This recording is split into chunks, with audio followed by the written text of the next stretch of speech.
This is Kanzenshuu, the podcast, episode 375 for the week of March 1st, 2015.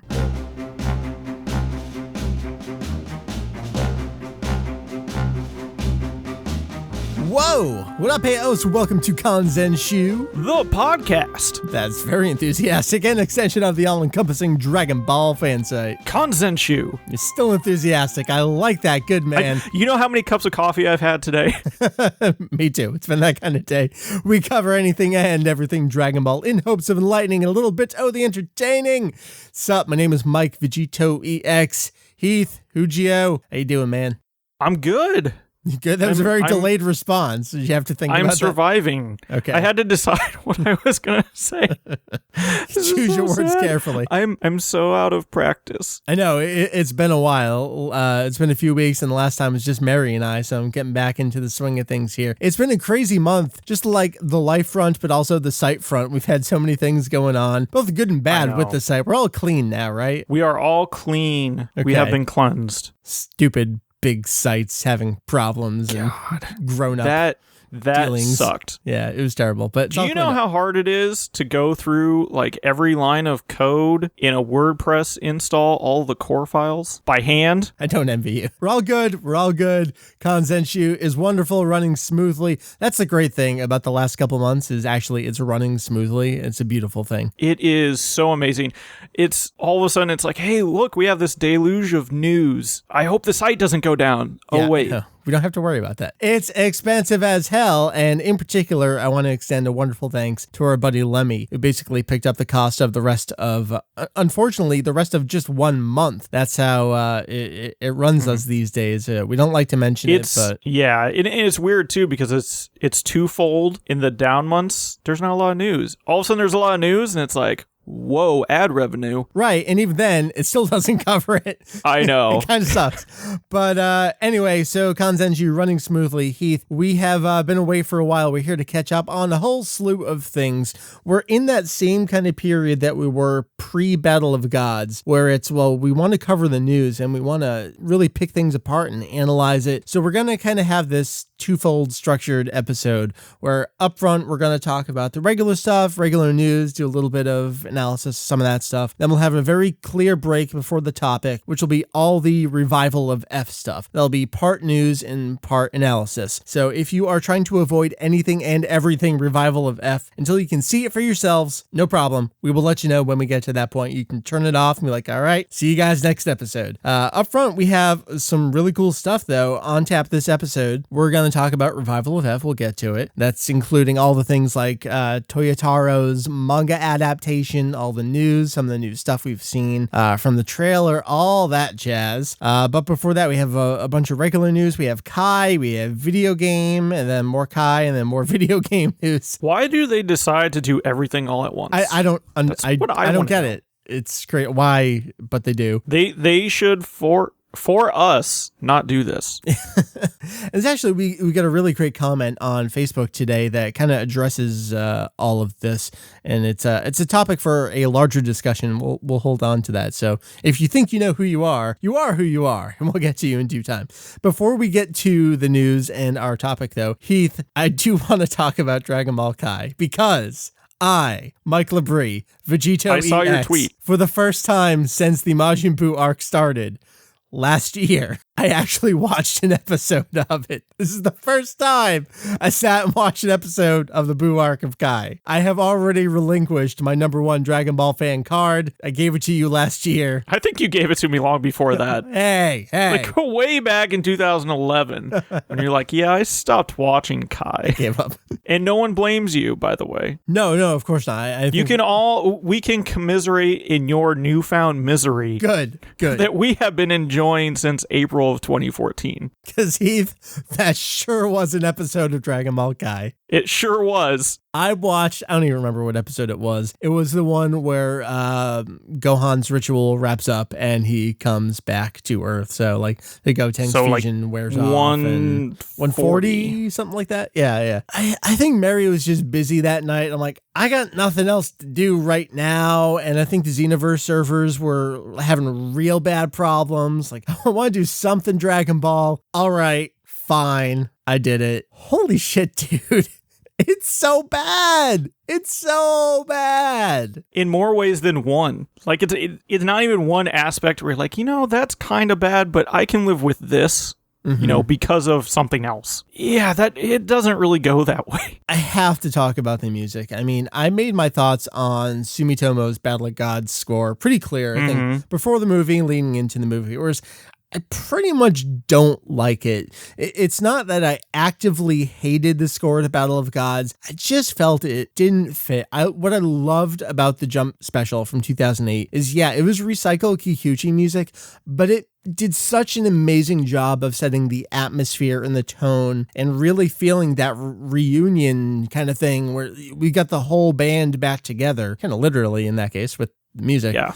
And Battle of Gods, just everything about the story and the presentation from the visual side. I mean, animation qualms aside, but just we've talked so much about how, it really felt like Toriyama's Dragon Ball manga. From the audio side, at least in the music, it just didn't feel like the Dragon Ball we knew from the anime. And Kai here in the Boo arc, dude, he grabbed Falconer's keyboard and he slammed it against the wall a few times and had his cat run across it. Well, I think there was an interview with him a while back where he basically goes into his process for Kai, at least, and a lot of it he would develop at home. Like, he'd just be sitting in his basement with a keyboard. He'd compose a song and then just go into work and just, synth and whatever's lying around, because I'm sure they have a huge budget. Well, that's the thing. To be fair, the problems with the score, I mean, number one problem is there is just no budget being thrown into it. It is the cheapest sounding piece of garbage in the world.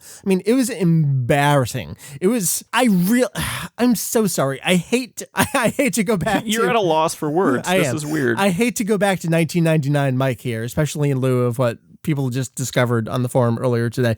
But listening to this music, the embarrassing feelings I felt reminded me of the embarrassing feelings I felt when I popped in Captain Ginyu Assault on VHS. It was, oh, God, please have no one be around while I'm listening and watching this. It was that is not Dragon Ball.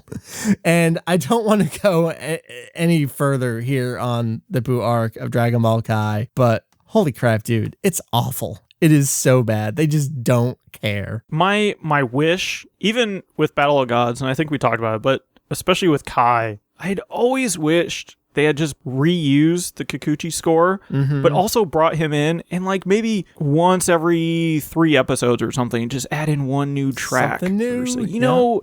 Just re-record all the old tracks. Yeah. I mean, how amazing would that be? Even just like the Sparking games, Raging Blast games, Ultimate Blast, where it was kind of these newly synthesized, it was kind of cheap sounding, but newly synthesized versions of the old score. It's the old music, but at least it sounds slightly more updated. And you'll always have those people. I forget. I'll never remember who it was. I remember some quote someone tossed out there, the horns sound so antiquated. And Mary and I have tossed this into our daily vernacular, every time we hear horns in music. So whoever you were, dude, you totally got under my skin. The best way possible, where now I laugh every day, every time I hear a horn in music. I've heard the theory that the Kai music actually fits the series so well because the series itself is done so cheaply. The music should be done cheaply. That's entirely true. So maybe we'll leave it there. I mean, I hate to start off so negative, but I mean, how can you approach the Boo arc of Kai with anything but negativity? Even if you go in with the lowest expectations, I'm going to take it for what it is, you kind of leave with what the hell did I just see? It was really fun for a while to just watch people on our own forum. People would be really excited. And literally 5 episodes in, people would just be like, I'm done. I'm done. And people would literally say, that's it. I can't do it anymore. Yeah. It's wow, this is bad. I'm with y'all now. So that's that. Heath, you continue to occasionally go back and archive some episode pages on the site, right? When do you get to it? That's a no. Sure. Okay, sure.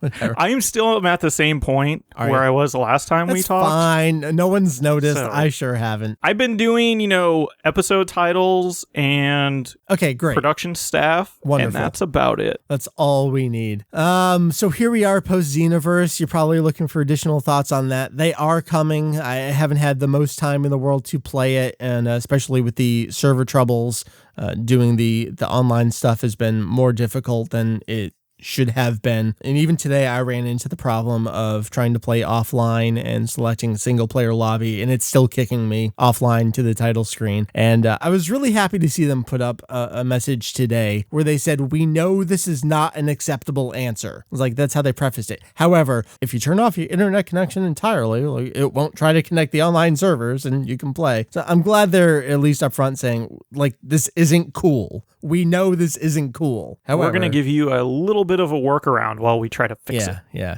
And they did say today, I think the US division and the UK or European division talked about doing some server upgrades overnight. I think they mentioned Japan as well. Funny thing is, I didn't have any trouble during the Japanese launch at all. So maybe that just says that there's a shit ton of people playing in the Americas and Europe and the additional international territories, that it's just bringing everything down. Now, Heath, you have not picked up the game? I have not All yet. right. I am planning on it. Okay, real quick, what has your impression been just seeing all the conversations about things? I'm thinking more from the story side of things than the gameplay side. Oh, of the things. story side of things? Yeah. I thought you were talking about the wonderful grammar and servers. Oh, no. Although I do direct everyone to xenoversetypos.tumblr.com, which I started up this morning because I had some free time. Oh my gosh. And it's hysterical. I could not believe what some people were tweeting at us of just grammatical mistakes in an officially released licensed product. It's awful. But it's awful. Anyway, Yeah. as far as the story goes, I've always really loved the concept of where they were coming at this, especially because it's so different from what we've seen in the past. And we've talked at length with tons of fans, tons of people that play all the games.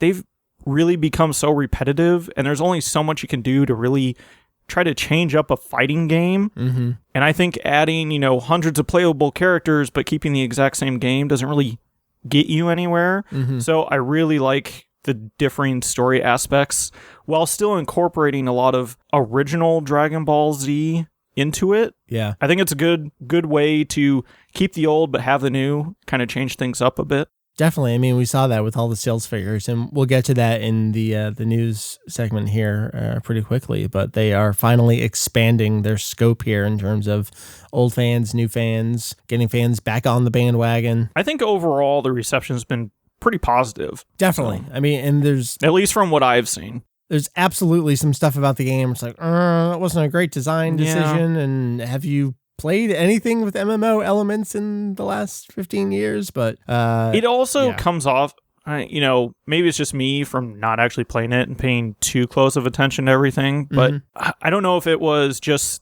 the American and European side of things where it just seemed really rushed. Like Japan had it and they sent it to them like 2 weeks ago and said, hey, get this ready. I may or may not have heard some stuff that may corroborate that. Yes. Okay. So we're on the same page. Yeah. So let's leave that behind and let's talk about the real news. All right, let's get back to Kai. Heath, you've had a few stories about it. Let's start with this one, which actually totally took me by surprise today. I was about to text you and just say, what? And then I had to leave and I got distracted by stuff.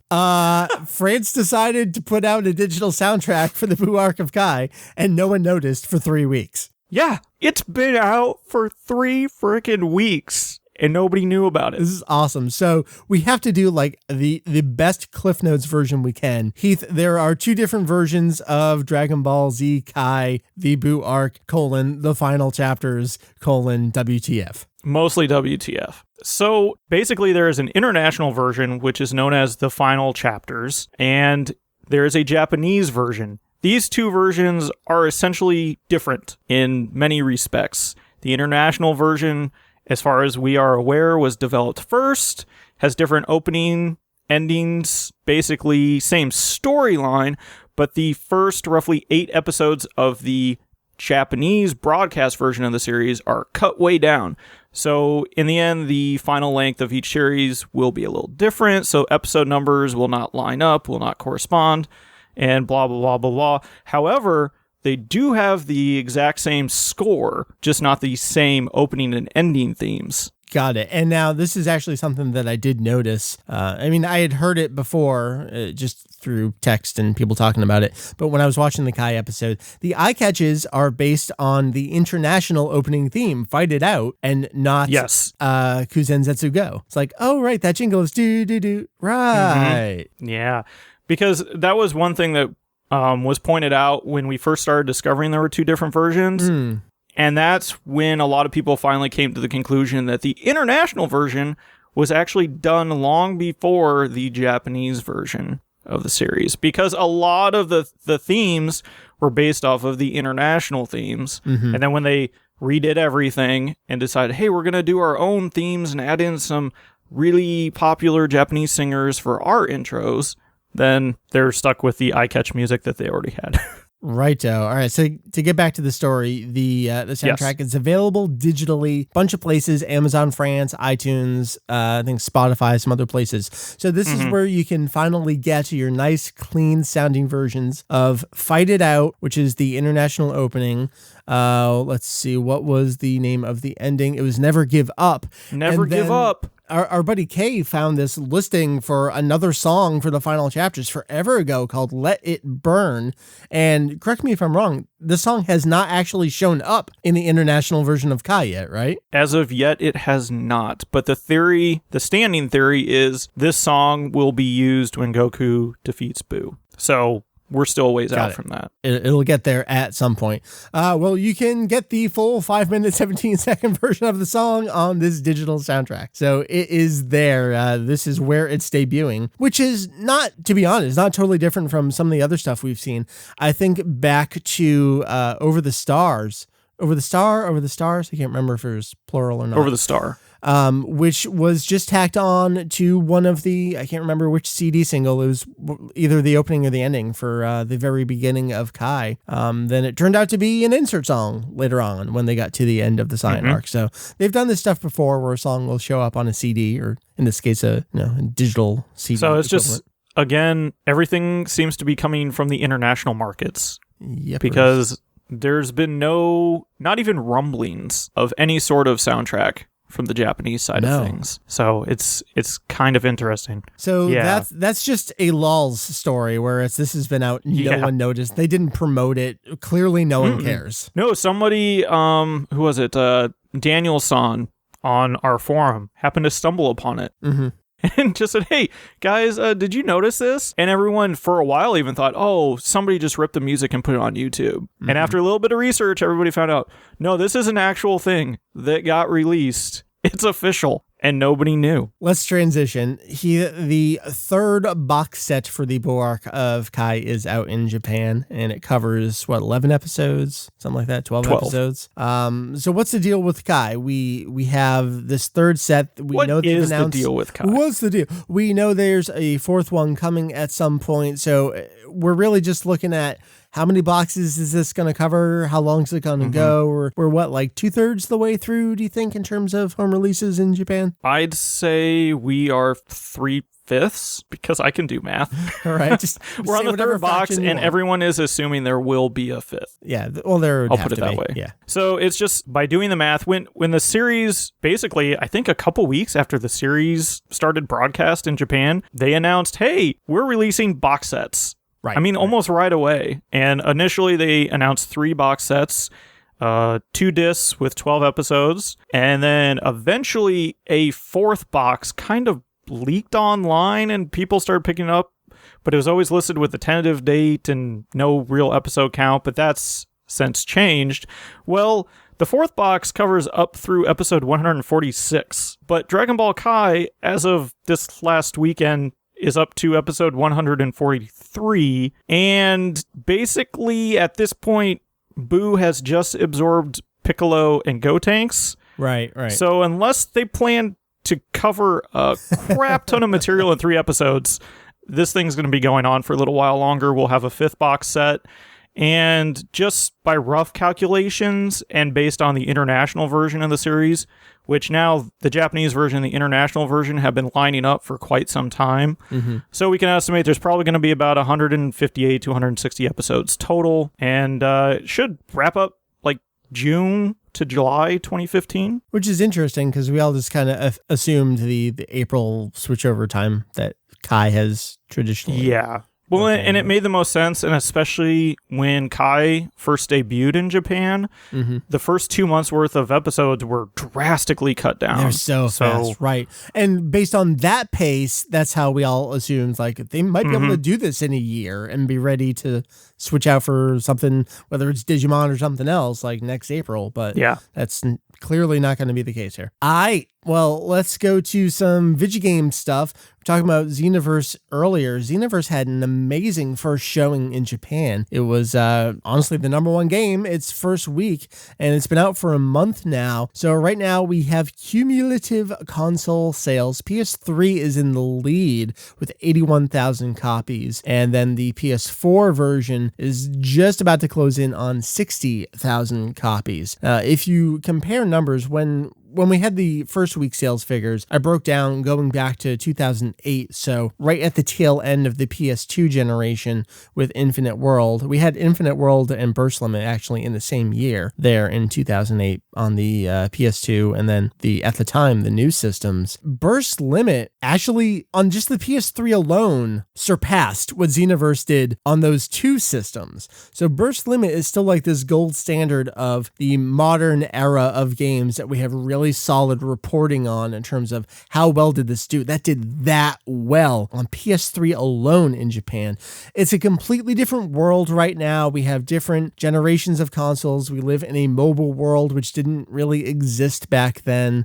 So it's tough to compare numbers. I mean, it's easy to compare numbers, but to put it in the appropriate context requires such a larger discussion. That being said, this is a Dragon Ball console game that's holding on to the charts for a month in Japan. The only other game to do that has been Dragon Ball Heroes on 3DS, which is not a mobile game in the modern sense, but a portable game. And even Heroes dipped away and then came back for a while. I'm super curious to see how long Xenoverse is going to hold on. It's been holding steady for the last couple weeks. I think they may have hit pay dirt with this.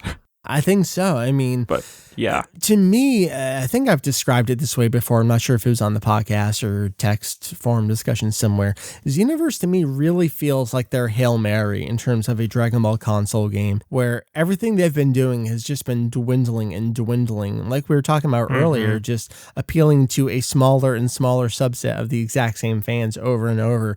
They had to do something different on consoles if they were going to appeal to a much larger audience. And last year's Battle of Z seemed to be a half step in that direction. There was a larger discussion about that game back then, and I think there still could be, about what the game actually was and how it was not marketed as what it probably should have been. But Xenoverse is, they let it bake for a while, and clearly it could have used some more baking and some more refining, but they seem to hit on what that larger group of fans did want, which was, a good amount of characters and new story stuff pulled in, but an original story pulled in. And I feel like parts of it are almost an homage to Dragon Ball Online, where it's like, hey, they clearly are. Yeah. I mean, you haven't, we didn't get that here in Japan, so you know what? We're going to kind of give it to you. Right. I don't know. And that was almost a great way. You still had to redo all the assets and all that kind of stuff. So, I mean, I don't know how much money they saved on the development from that side. Like, they still did almost an entirely different story, yet telling the same story at the same time. It's really hard to describe. But yeah. Anyway, there's a bunch of other video game stuff we need to get to, and that's just sales. Seems to be going well. So the God Mission 1 update for Dragon Ball Heroes, the arcade game in Japan, that's coming next week in Japan. And speaking of Dragon Ball Heroes and Dragon Ball Online and Dragon Ball Xenoverse all thrown together into one amalgamation of Dragon Ball alternate timeline goodness, Heroes seems to be sticking closer to online than Xenoverse is, because we got Timebreaker Bardock here kind of leading the charge into this next generation of Dragon Ball Heroes updates. So we've got all the new promotional videos. Julian did a great breakdown of what they all say, what they all have. That update hits next week. I'm super curious to see how close Heroes is going to stick to online proper versus Xenoverse. Like, we already have Time Patrol Trunks, but he was from online and his Xenoverse incarnation is kind of the same. But Timebreaker Bardock is not in Xenoverse, so is that storyline going to play out more closely to online? Like, I'm super excited just to see how they're going to handle everything. I think it'll be neat. It will be neat. Personally. It's just been so amazing to watch Heroes develop. Whether you like it or not. It's just super fun to watch. And you almost ask yourself, is this really ever going to end? I know. I mean, it was weird because when they began, they started with the beginning of the series and they're moving along, and all of a sudden you're like, well, gosh, they're up to GT already? They must be running out of stuff. Apparently they're not, because they just keep going. When you make up thing after thing and then pull in other undeveloped things, no, you can go forever. You're talking about pay dirt earlier. This is the true pay dirt for Bandai Namco in Japan. Yeah, screw a new series. That's right. Well, we'll get to that at some point in a larger discussion. So the last bit of news, still video game related, but a new game is coming to the 3DS that is not Dragon Ball Heroes Ultimate Mission, Extreme Butoden, a new game with the Butoden branding. This is coming from Arc, which I'm super psyched about. They worked on it's tough to put it under one banner because we got them as Supersonic Warriors 1 and 2, but in Japan it was Buku Togeki and then Buku Rasen, I believe it was, on GBA and DS respectively. Yeah, the folks who worked on other awesome games like, I don't know, Guilty Gear, they're working on a new Dragon Ball game coming to the 3DS, a new fighting game, and you're probably like, oh man, it's still region locked. I can't import this game. I don't want to buy a Japanese 3DS. I was with you, and I was going to have Julian bring me back a Japanese 3DS. However, if you haven't checked it out, there is a new exploit for a non-new Nintendo 3DS. Like the new one that just came out with the analog nub and everyone's brouhaha over America getting the XL and not the regular size one. The new Nintendo 3DS, this does not work on it. If you have an original 3DS or an original 3DS XL, there's an exploit called Region 3. All you have to do is put a file on your SD card, and then you do a really complicated thing where you load the DS Download Play application. You go back to the home screen without closing that, and you visit a web page, and then your 3DS restarts, and you're playing your Japanese game. It's kind of amazing. There's finally a workaround for it. So I've been able to successfully load up Ultimate Mission 2 and J Legend Retsuden. So now I am super psyched that I will be able to import Extreme Butoden. Go fan modders, hackers, things, breaking apart the things that you legally own to let you do the things that you want to do with the things that you legally own. I am so happy about this. I don't even know what to say. Getting off my soapbox a little bit there. Yep, Extreme Butoden. Heath, we have hit the point of the show. We are about to talk about spoilerific thing. This is... We are? Yes.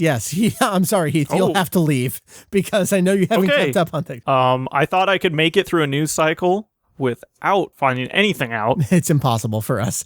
We are about to hit the topic/news/topic section of our show. It's going to be all revival of F from here on out. Spoilers, analysis, critiques, your thoughts, our thoughts.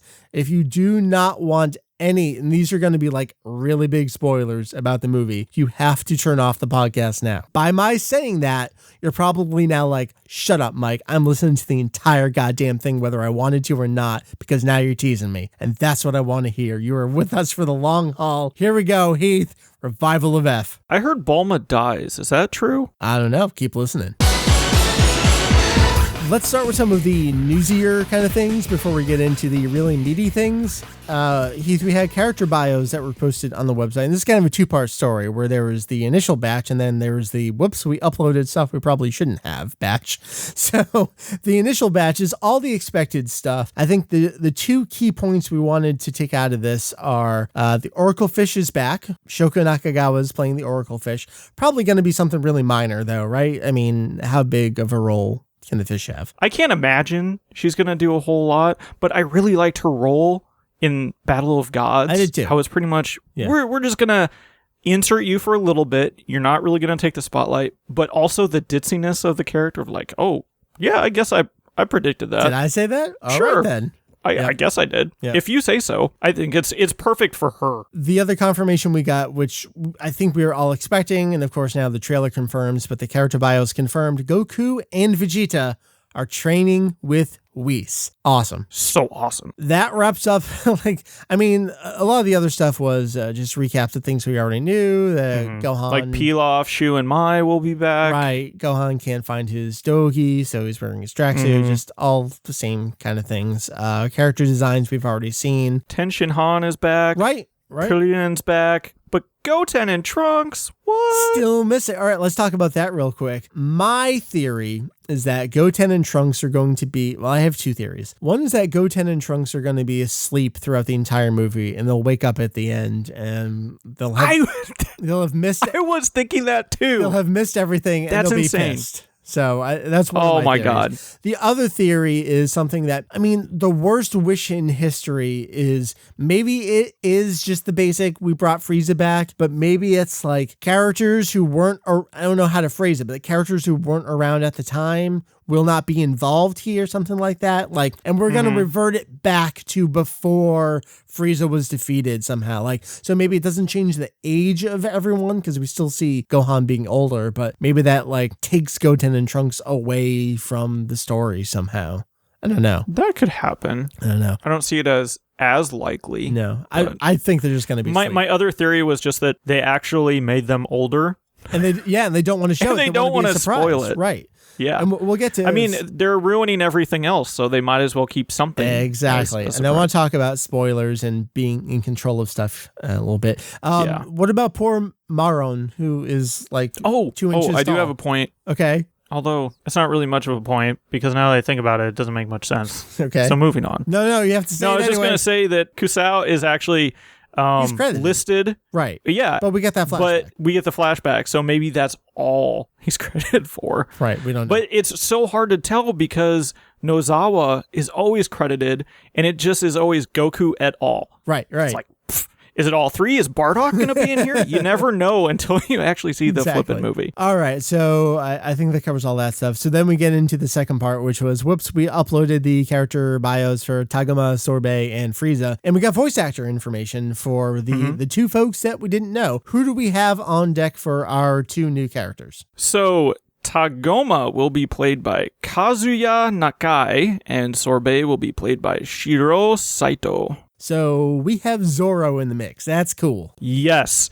When I was going through, I'm like, God, these names seem kind of familiar. Like, I know that Where do one. I know this from? And I just started doing a little bit of research. Yeah. I'm just like, holy shit, that's insane. And then we found out, spoiler, that he may not be around very long. And then I got even more sad. I know, which is really sad. I was like, oh, you're the good one. Oh, you're gone. That was pretty much it from the character bios there. It was just the voice actor information, which had not been formally announced yet at that point. But yeah, and the only thing that really stood out to me was for Tagoma. This is the first place that I've seen where he's actually referred to as Sorbet's bodyguard. Not that we didn't really already kind of suspect that. I mean, it makes sense. Right. But he's specifically called out as his bodyguard. Got it. Then some of the other newsy stuff we have a blog post from a staff member, I believe the name was Hikari that they wrote there, with Norihito Sumitomo, who we were talking about earlier in a very negative light.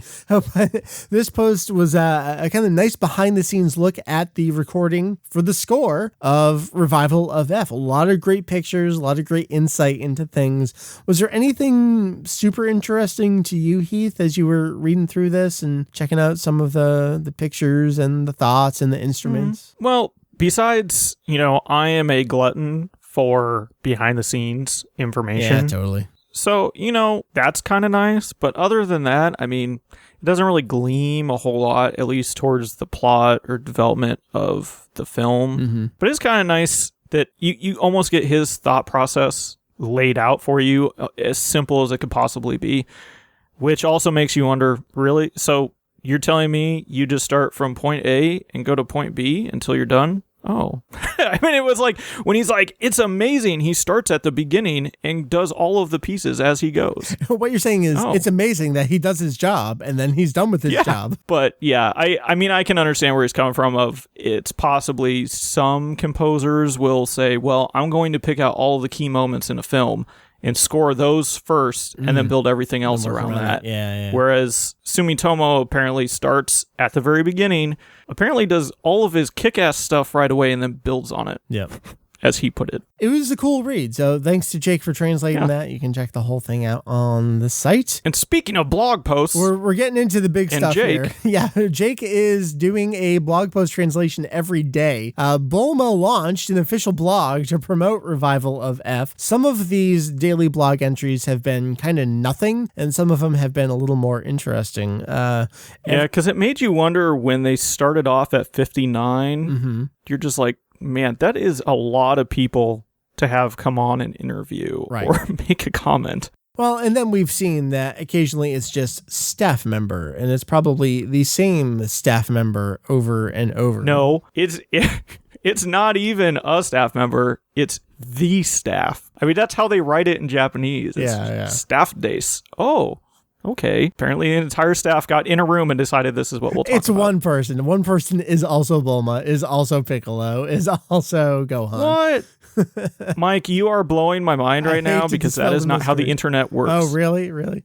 So it's been fun. We've gotten a couple really nice ones. We've had stuff from Toshio Furukawa. We've had Masako Nozawa. We've had Ryusei Nakao, Piccolo, Goku, Frieza, respectively. So we've had some staff stuff there. We had Momoiro Clover Z do part 1 of 2, and then they forgot about doing part 2, and they've been doing some other stuff in the meantime. Yeah, I really like how they've not only pulled in voice actors, but they've pulled in character dialogue, which has just been, I think those are almost my favorite. They are. Just they're like, fun. Vegeta's like, what the hell am I doing here? And Bulma's just like, hey, Krillin, it's about time you showed up. It's like, really? This is awesome. And all of those entries have been there just to basically repeat something that's been said elsewhere, like Gohan explaining how he can't find his Dogi. So it's just another way to reinforce the same concepts over and over. But it's fun. Jake is translating each one each day, so you can head on over to the site and read those entries. They've been fun. Heath, this is the big stuff. Are you ready to get into the big stuff? I think so. All right. Can I take my kitty gloves off now? You can. You take those training wheels off too. We're going. You're doing it, buddy. Oh, You're doing it. You're riding up by yourself. I'm going down the hill. So we thought we were going to see the full reveal of Frieza's new evolution, new form in the 2015 number 15 issue of Weekly Shonen Jump, which as of this recording would be a little under a week from now. What actually happened, however, was they decided to release the new full-length trailer for the film, which itself completely spoils what Frieza's transformation is. Now, we were kind of hinting at this earlier. The way the print cycle works, it's Wednesday when we're recording. I don't know when I'll put this up. It's dated for this week. Who knows how this is going to work? But we're at the point in the week. Wednesday is kind of when we start seeing leaks from the next Weekly Jump, if not earlier than this. So honestly, what they were probably doing was, in a shocking twist of enlightenment from Japan, realizing and acknowledging that stuff is going to leak online early, being in control of the messaging here and putting out the trailer, displaying it how they want to display it to people in the context they want people to see it in. I think it was a fucking smart move. They did the right thing. Well, if they're going to spoil it anyway, yes, it is much better to get ahead of everything. Yeah. Which is something that they haven't done for a long time. No, they've been terrible at it. They always wait, like they'll launch the official site a day after VJump comes out, which is a week after all the leaks have spoiled all the announcements. That's why I'm saying this was a shocking example of them understanding how the real world works. And good on them. Yeah, absolutely. Now, you were kind of hesitant there, like if they were going to do it, there's a way to do it. Of course, now we have Frieza's transformation, new form, spoiled for us. We already see what it looks like, so everyone's already forming their opinions about it. Is that the other side of the coin here? I think so, yeah. Because we'll go into what a lot of other people have told us, but a lot of the feedback, everything we've seen, there's two camps of, yes, I don't care if this is spoiled, and the other camp is kind of, well, you kind of just ruined the movie. Yeah. So, yeah, I can really see both sides. What are you going to do? You get the people that's like, well, you've spoiled it. What is there to see? And then you've got the other side, which is it's the journey, not the destination. Now, for people that aren't in Japan, I feel like I'm not as concerned just because the movie's going to come out in Japan. People are going to talk about it online from Japan. Yeah. Other people in other countries will find out. Images will start popping up everywhere, and you won't know what you're seeing until it's too late. And then you'll just go, oh, shit. Yeah. Now I saw it. Right. And that's just the way it is. We live in the internet age. These things happen. There are you can no fret secrets about it, but there's not much you can really do. That all being said, Heath, Golden Frieza, what do you think about Golden Frieza? Initial thoughts were, okay, I don't know if I would have gone with that color. Mm-hmm. I mean, just right off the bat, it's really grown on me. Yeah, me too. I wouldn't say I'm in love with it, but I wouldn't say that I hate it. It's just... I'm kind of on the sit on the side and wait, sort of thing. I can go both ways. And then my second thought was, wow, this is so Toriyama. It is. If you were expecting some great evolution or transformation, I saw a lot of comments of, well, what about Kula? That, you just skipped him. This has never, ever been referred to as a transformation, only as an evolution. Well, and then we found out that he trains. That's not entirely true because there was that first quote from V-Jump that used the word henshin, which is transformation, but then they've gone back on that every time That's the since. only place it's ever been referenced, though. All right. So I don't know. What are your thoughts on it? Yeah. I have way more thoughts, but we don't have enough time. Okay. My thoughts have been, I think I liked Super Saiyan God more than I liked this at first, but I'm with you where it's growing on me. And lots of other people have said this. I think we're all on the same page. I can't take credit for it, but I think we're all thinking this. If this new evolution was even remotely similar to what Kula's fifth final form was, then we would all be saying, well, that's just like Kula. So, you kind of can't win if you're that much of a Dragon Ball fan. He would have lost me if he would have done or that. you know too much, where no matter what is done here, it's either too similar to how he already is or too similar to what another villain, namely his brother, has already done. So in that respect, I think Toriyama's kind of brilliant, where it's, I don't look too much different, but mofos, you got something coming your way. And I think for me, it is one reason why I've really come around to it so much is just because every time it's like, damn it, Toriyama, you did it again. You had to do it. He always, and he said it in interviews, whatever somebody tells him to do, he will do the opposite. Right. And this is almost identical to that. I mean, to a T. He just said, hey, you know what? I'm going to do an opposite. Absolutely. I'm not going to pretend like I wasn't slightly disappointed when I saw it, but I'm totally coming around to, man, it's Toriyama. I'm going to put some faith in him. And you can say whatever shit you want to say about some of the crazy in-universe stuff he's been saying lately. I don't see, in my opinion, that's brilliant. When you put a real product to create in front of him, I'm not saying that properly, but like when he actually makes something for you to consume, that's not just a quote in a magazine. I feel like his defying of expectations has worked out for me so far. So I'm kind of... Yeah, he hasn't really let me down too much. So, I'm giving him the benefit of the doubt. And just because he looks one way, we don't know how the story is going to play out. Right. Quite yet. So, I mean, there could be something totally more to it. There could be less. Who knows? And then, you can vouch for me on this one. I think I texted you almost right away. I don't think anybody's pointed out that Frieza turned gold and the movie comes out on Golden Week. And then today was like the first day saw somebody make that comment. Like, we knew it all along. We just didn't know that we knew. Yeah. So that's Frieza. Jocko's in the movie. See, I will agree with a lot of people. I was actually really shocked. I was too. That they spoiled that. Me too. I mean, I'm not at all really surprised he's in the movie. I'm just really surprised they put it in the trailer. And not only like one little glimpse of him, he's in there twice. Yeah, he is. I'm surprised and I'm not. I'm surprised that they spoil it and I'm not. The thing was, Jocko wasn't this runaway amazing success in Japan. And one of the ways that you can tell is where a comic is located within Weekly Shonen Jump, and it was consistently being pushed further and further back in the magazine. And the fact that it took so long to come out in the collected edition, and yeah, part of that was Dragon Ball Minus being created, but Jocko didn't do gangbusters. It just kind of came and went, and wasn't a failure, but it wasn't a runaway success either. Everyone just wanted the last chapter. Right. So to have him show up is like, oh, that's cool. Now, from my perspective, I've been like, all right, well, how are they going to make that work in a store? It's like, he left, his mission is like he failed his mission, and as Julian has described, by failing his mission he accomplished his mission in a way. But so he's done and he left forever ago, and like, yeah, maybe he came back and visited Omori occasionally, but why would he be there with everyone? And the only explanation I've been able to come up with in my head that makes sense and doesn't feel like too much of a stretch is maybe he's after Taguma and Sorbet, and he just tracked him back to Earth, and then he happens to just team up with everyone. You know, I hadn't even thought of that. He's a galactic patrolman. In my head, I was always like, we've gone this entire time, and we've never seen anyone from the Galactic Patrol. Yeah. And all of a sudden now he's in a movie. Yeah, like why is he there? Yeah. Why does he know everyone? Maybe he doesn't. Maybe he doesn't know or doesn't care who anyone is, and he's here for his own separate mission. And the other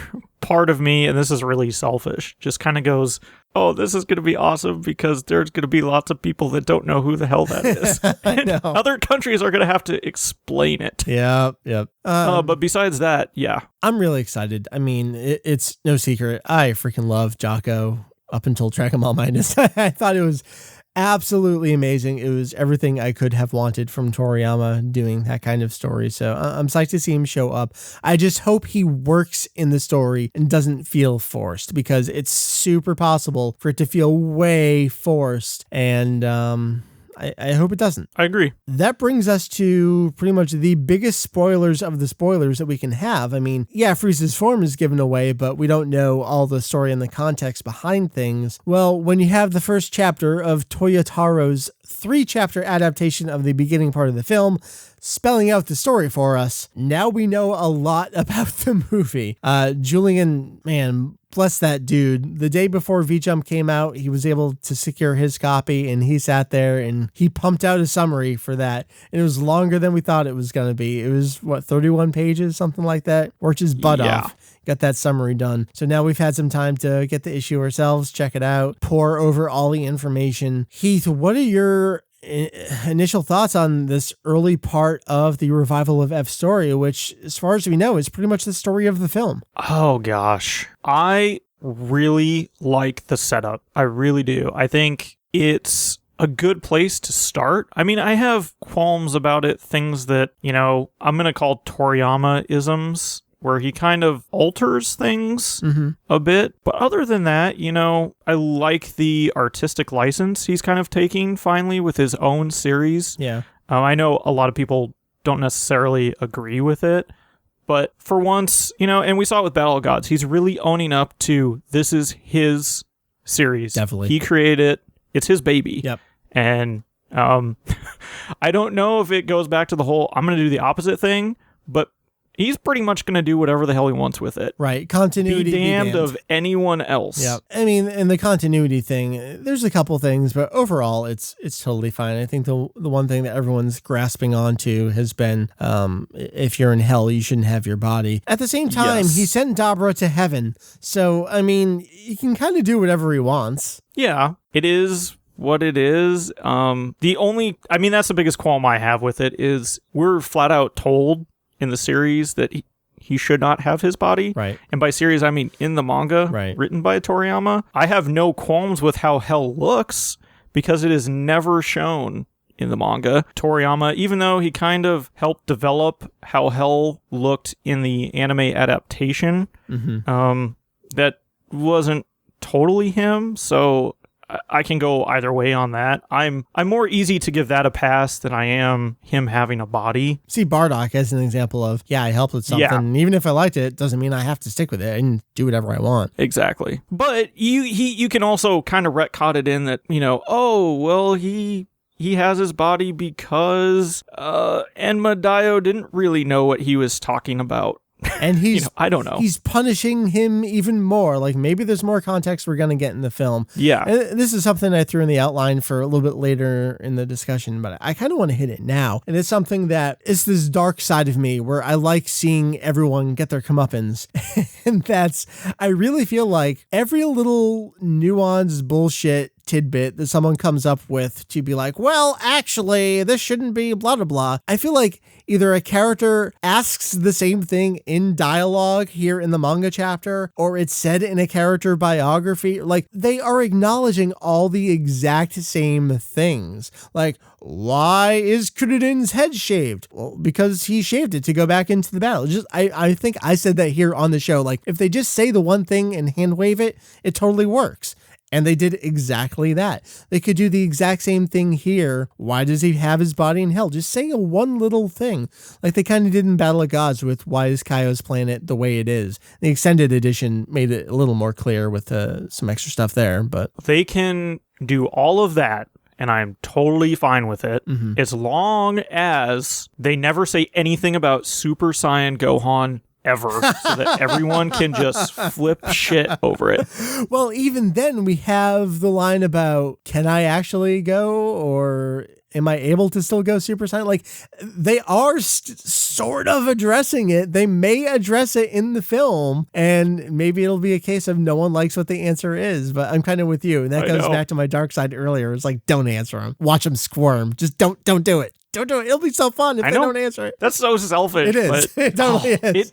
It helps me go to sleep at night. I know. Knowing that. Like, I sleep on your tears. It makes me a better person. But anyway. Yes, I digress. There were a couple other things. I'm kind of forgetting what they were. It was the hair. It was Gohan, even the Dogi. See, I love Gohan's hair. Yeah, it's totally fun. I don't know why. I think it looks great. Like, I almost wish that's kind of how his hair always looked, because he's a warrior, but he's a scholar. So it's kind of a nice mix. And he's half human, half science, so what the hell? He can do whatever he wants with his hair. I apologize. I can't remember who it was, but someone posted a picture of Gohan with this haircut and Pawn from the end of the manga side by side, and it's the same haircut. That. So it's like, that could just be an awesome little thing there. So other story stuff, I absolutely love the being brought back to life, but then being in pieces.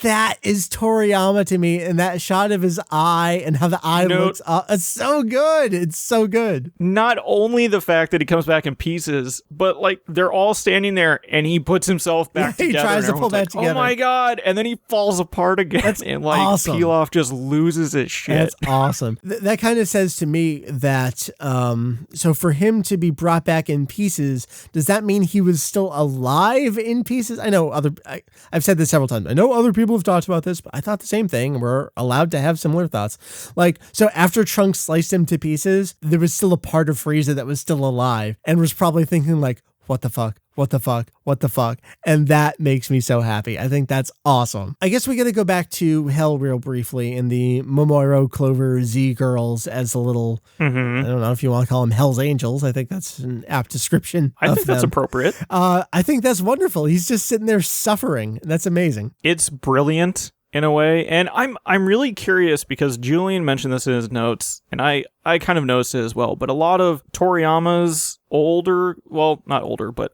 characters from other series that he had created that are angels appear in Hell. And I'm really curious if they actually appear in the movie. Yeah.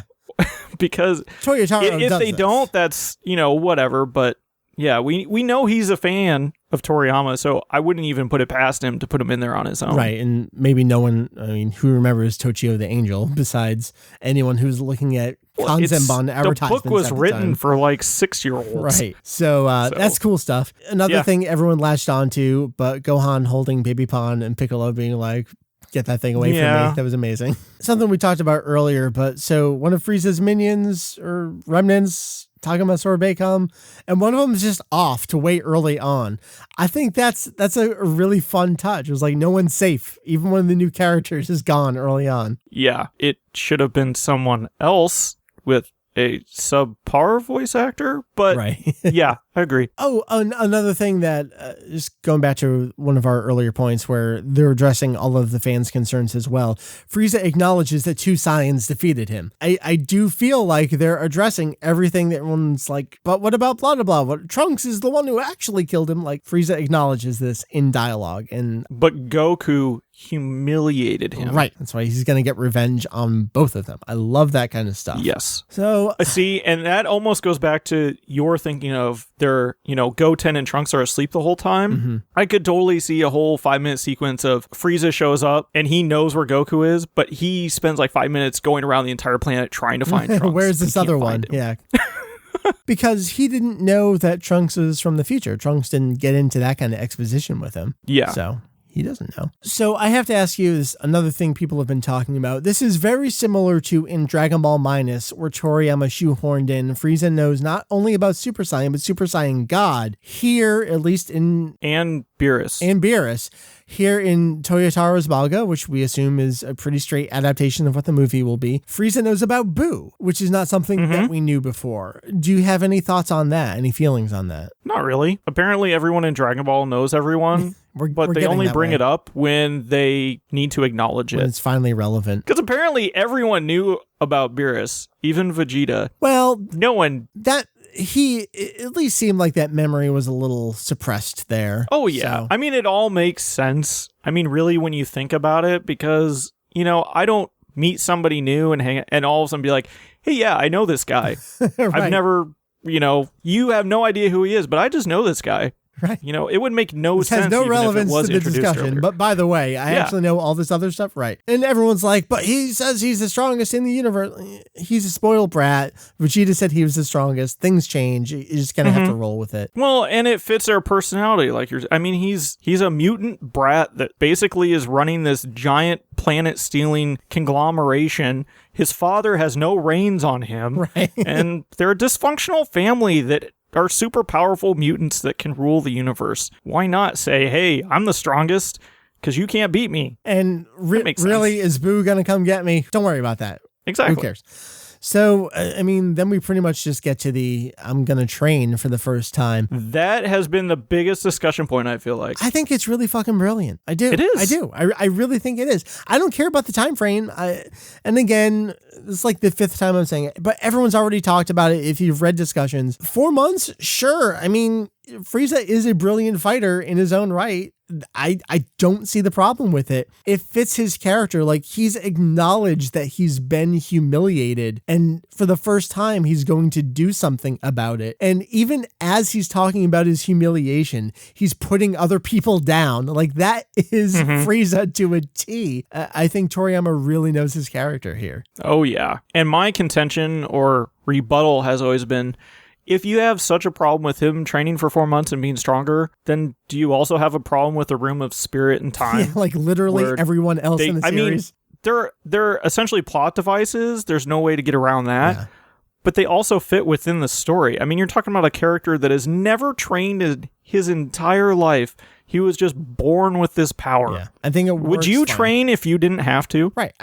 I think it's a wonderful idea. I hope we get a training montage, and maybe that's where the insert song will. It says it's a battle song, but it's gonna be a montage.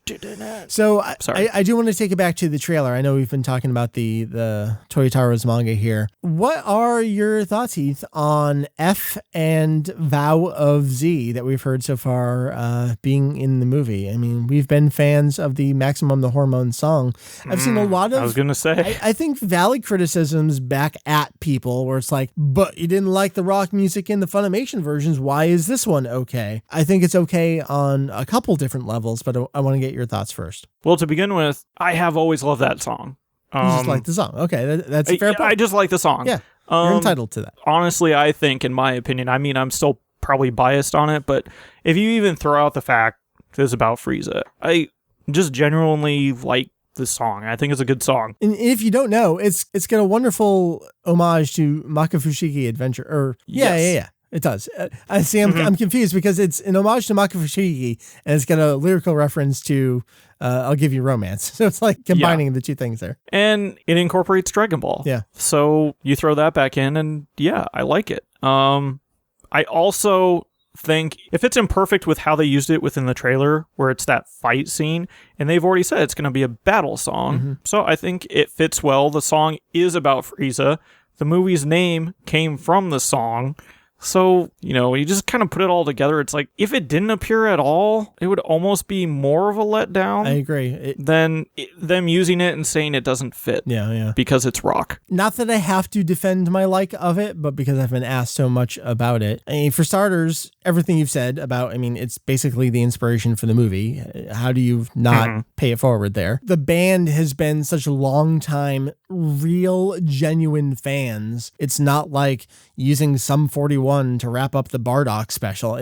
Like it's not that kind of case. Like you said, I make no apologies. I just like the song. Like, too bad. I like the song. I think it's great. And I'm not, contrary to what some people may think, I'm not against upbeat rockin' type music being used to emphasize a fight. I just don't think what we've seen before in other international productions has been the right tone, and this one I think is. I make no apologies as I explain my apologies, but them's the breaks, so there you go. I apologize for my apology. Yeah, I'm sorry you feel that way. So the theme song, yeah, Vow of Z. I can't get a read on it yet. I can't either. I do agree with some of the comments I saw about it was really weird just going from F from one to the other. I agree. To Vow of Z.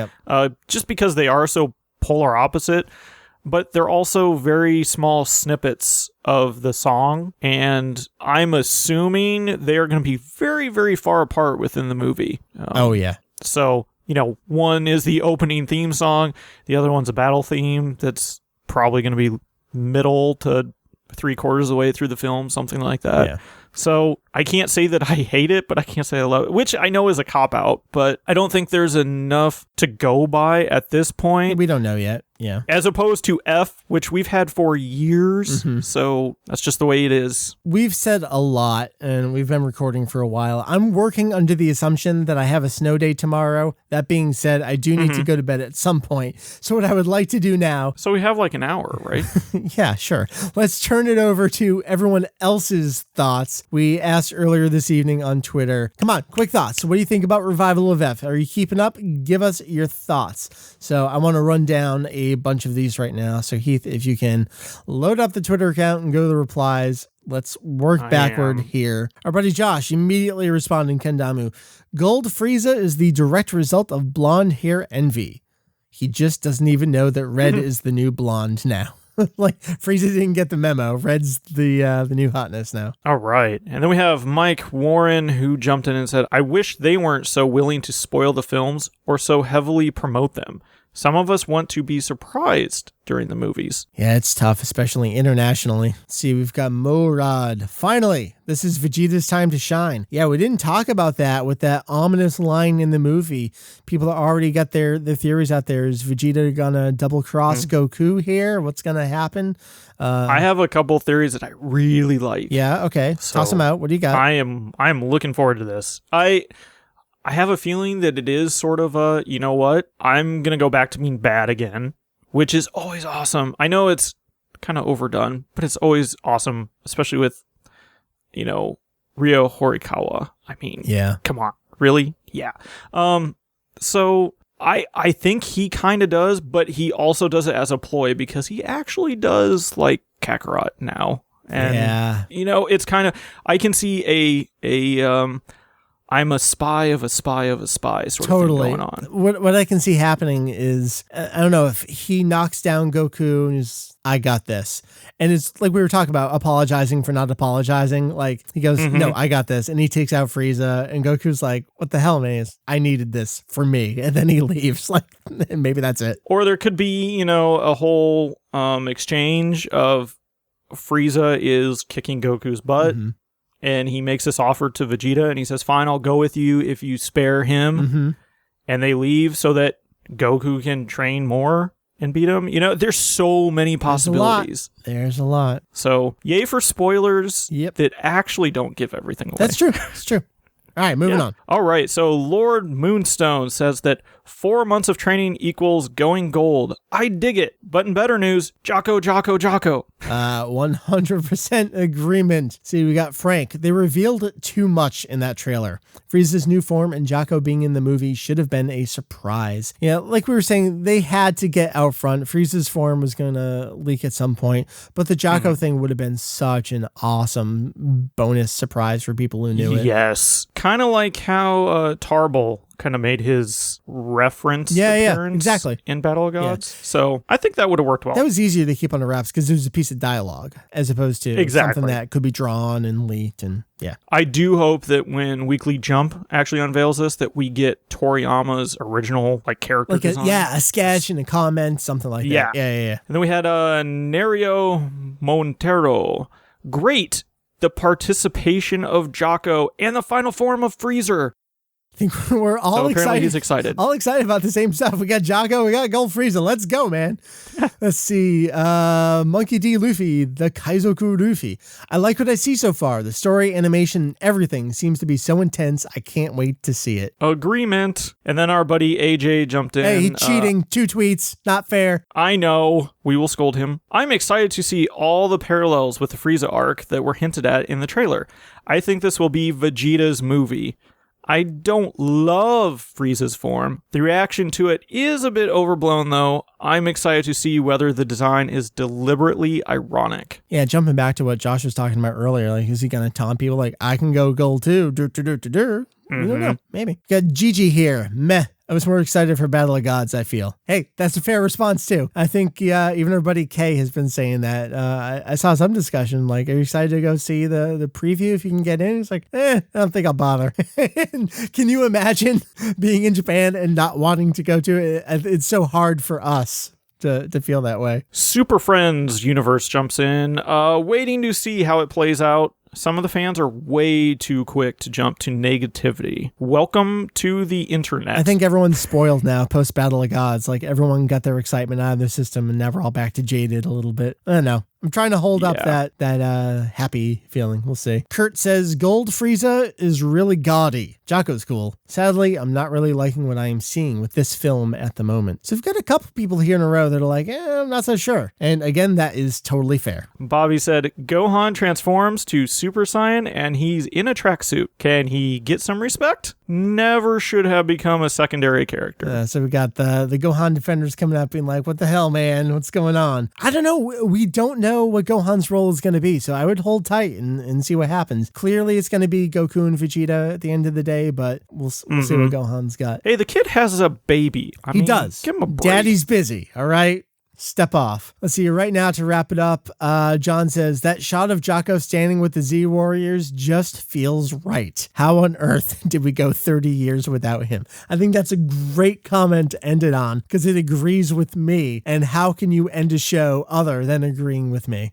Perfect. Mwah. Thank you much. Heath, no. I got to go to bed, man. No one should agree with you. No, shut up. Get off my show. Oh, wait, it's kind of your show too. All right, I'm done. Man, it's been a pleasure. This went a little longer than I was expecting, but that is totally okay. I'm losing my voice. This is about how long I figured it would go. Did you? I don't even know. Yeah, because we got together and, stuff happens. Yeah, stuff happens when we get together. I'm looking at 123 on my raw recording. We'll see what that ends up as in the final I have edit. 123.09. Yes, I'm 123.10, so we're in sync. Don't worry. I know how to edit a show. I've been doing this for a little bit. You do? Yes. So it'll be 15 minutes long. It will be 15 minutes long. Can you do a full-length version and a abridged version of this episode? I don't have the time to do that. But if I did, that could be pretty hysterical. It would be. It would probably be all of my cursing and you just laughing and then being see you later, folks. And that's the end. Yeah. So Heath, www.kanzenshuu.com. We already talked about it earlier. We got Jake doing the daily blog posts from Bulma's blog promoting the movie. You got a bunch of news drafts that we didn't necessarily get to here in the episode. Those will be going up on the site soon. We have news articles we didn't even talk about that just were posted yesterday. Lots of stuff. There's just so much to cover. Julian has been wrapping up a bunch of other stuff that just needs to get compiled and posted. I've been getting back to some other stuff too, working on the news. Two of us been kind of like news heavy the last couple of days. Yeah, I don't know what's going on. I've had like this itch to write things and post them. That's wonderful. Because I don't know why. we're kind of back to this 24-hour cycle, and it's going to be that way for a little bit longer. Yeah. Let's just wrap it up. We talked about the site. We got the Twitters, the Facebooks, the Tumblrs. Speaking of the Tumblrs, check out the Xenoverse Typos Tumblr and submit your own stuff. Definitely check that out. I don't expect it to take off. I'm not looking for it to be like this amazing thing. I just personally find it hysterical, and I would love your submissions to it. I did notice that someone pointed it out to Bandai Namco US earlier, and they responded, so they're aware of it. It's not mean-spirited, but it's totally mean-spirited because, come on, know the correct your. Anything else you want to toss out there? Or are we done? I think we're done. I mean, I think that's a wrap. We covered a lot of stuff. We missed a lot of stuff. We entertained each other for like an hour. Par for the course. Which is good. That's right. Now we're both gonna probably just go pass out. Let's go crash. That has been Heath over there. I have been Mike. We got the Julians. We got the Jakes. We will see you next time whenever that is here on our podcast at Kanzenshuu. This has been episode 375. We are into March. We are a little more than a month away from Dragon Ball Z Futatsu no Efu Revival of F opening in Japan. Julian will be there opening day. The plan is to do all the usual stuff we do, and by usual I mean the one time we did it with Battle of Gods, where he goes and sees it, and then we immediately record a podcast and we have synopsis and all that stuff ready to go. We will do our best. Kanzenshuu.com. It's been a pleasure. Heath, you get the last word right now. Everybody go out, buy some Kirin Mets. You will not regret it, or you'll greatly regret it. I have no idea. I haven't actually tried it.